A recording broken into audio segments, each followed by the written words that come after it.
Hi, it's Tara from LM Harvest here. I'm out in the patch today with our Genovese basil. It's a beautifully fragrant, sweet basil, and we love eating it simply with tomato, salt and pepper and olive oil.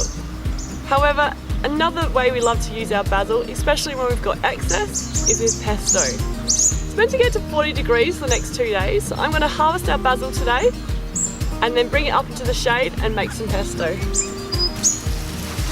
Because I'm harvesting for pesto today, I'm going to be snipping back a lot of the plant, leaving around 1/3 for it to continue to grow. The great thing about basil is that the more you harvest it, the more it grows. It loves being pruned back daily, so you keep picking the leaves at it. If you're like us and we've got some excess large basil, pesto is a great way to use it. Just remember though, it's great to have successions of basil, which means about every 2 to 3 weeks plant more basil so that you're always going to have that supply. This is what we do in our market gardens, so we can supply ourselves and our market customers with basil throughout the summer season.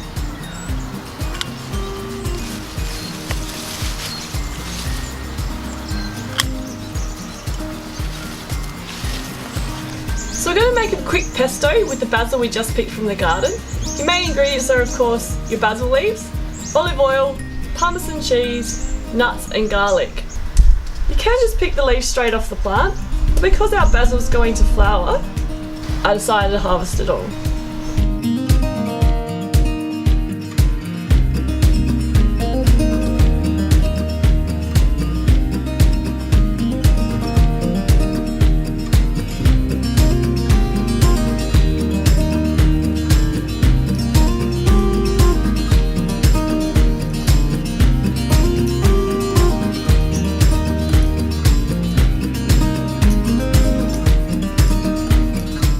So I've taken the leaves off the stems of the basil. Now I'm going to cut up my garlic.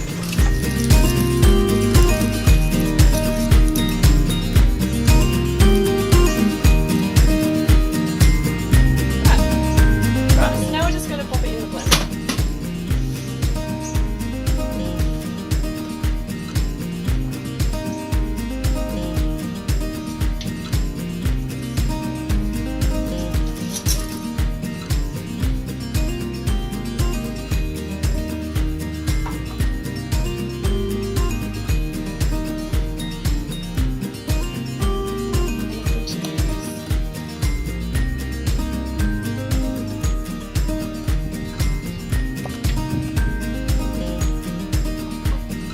And a good dose of olive oil.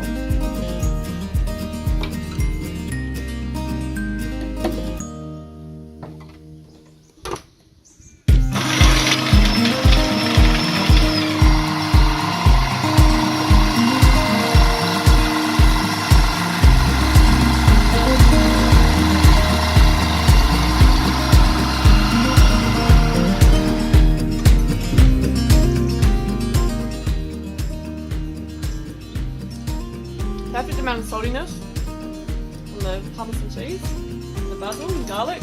It's good. So these jars have just cooled down from the oven after sterilising them.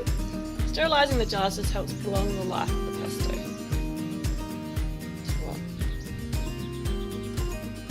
So the idea is to try and get as many of the air bubbles out, as that's where the oxygen is and that's where it will start to go bad first.